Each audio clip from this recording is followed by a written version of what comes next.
వాక్యంలోను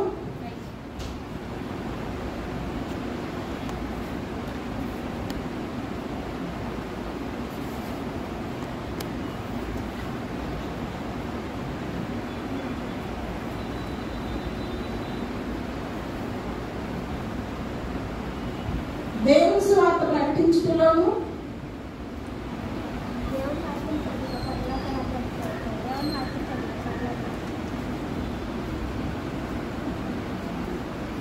దేవుని ఇంటిలో పని కలిగిన వారై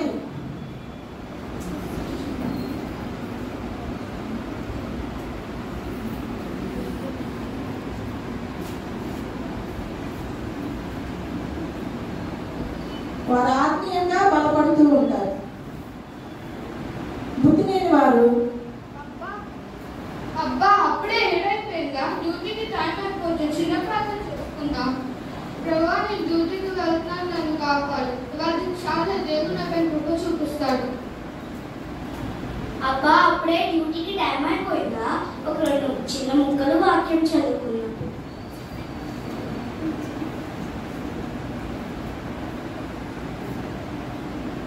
ఇది చాలా ఏవానికి దేవుడు నన్ను కాపాడుతాడు. అబ్బాయిలా సువార్త ఉంది కదా, నేను షాపింగ్ చేసి నాకు కాళ్ళ నొప్పులు వస్తున్నాయి. సిస్టర్ ఫోన్ చేస్తే ఏదో ఒకటి చెప్పండి.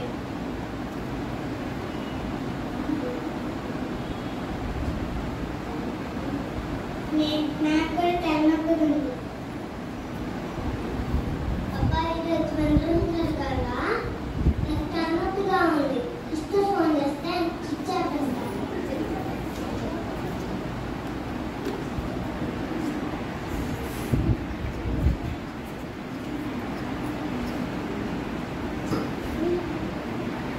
అయ్యో, పెళ్లి కుమార్ ఆలస్యం అవుతుందంట. ఇప్పుడు ఏం చేద్దాం? కొంచెం ప్రార్థనలో కలుగుతాం. సరే. అయ్యో, పెళ్లి కుమార్ ఆలస్యం అవుతుందంట. ఇప్పుడు ఏం చేద్దాం?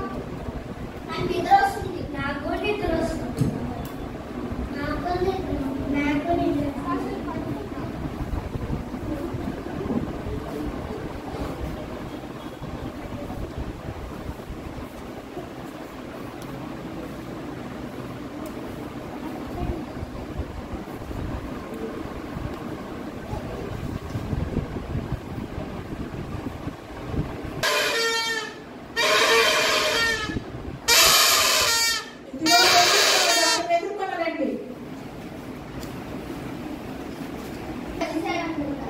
నీ సిద్ధిలో నూనెందా? ఉంది. నీ సిద్ధరా ఉందా? ఉంది. ఈ స్థితిలో ఉందా? ఉంది. ఈ స్థితిలో ఉంది.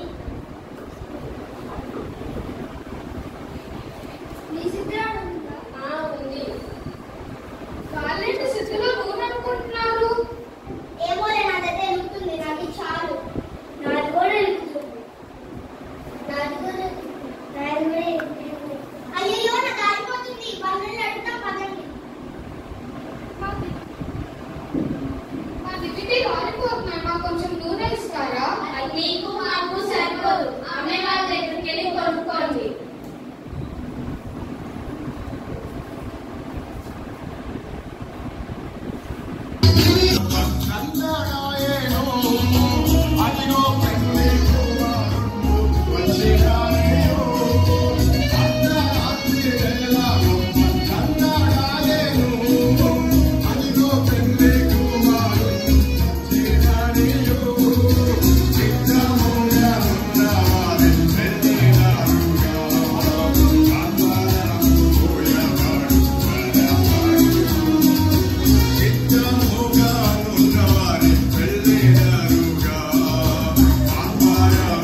తలుపుతీ ప్రభువా, నేను రూబిని రోజు బైబిల్ చదువుకున్నా ప్రభువా, తలుపుతీ. ప్రభువా, నేను తెలిసి నేను రోజు స్వాత ప్రకటిస్తా ప్రభువా, తలుపుతీ. ప్రభువా, నేను అందరం రోజు క్లీన్గా ఉంచుతాను ప్రభువా, తలుపుతీ. ప్రభువా, నేను కూడా అందరం క్లీన్గా ఉంచుతాను. మీరెవరో ఎదురు నిశ్చయంగా మీతో చెప్తున్నాను. అయ్యో విడిచిపెట్టబడ్డామా ప్రభువా, విడిచిపెట్టబడ్డామా, సమయమునకు సిద్ధపడలేకపోయామే. అయ్యో విడిచిపెట్టబడ్డామా ప్రభువా, విడిచిపెట్టబడ్డామా, సమయమునకు సిద్ధపడలేకపోయామే. అయ్యో విడిచిపెట్టబడ్డామా ప్రభువా.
Thank you.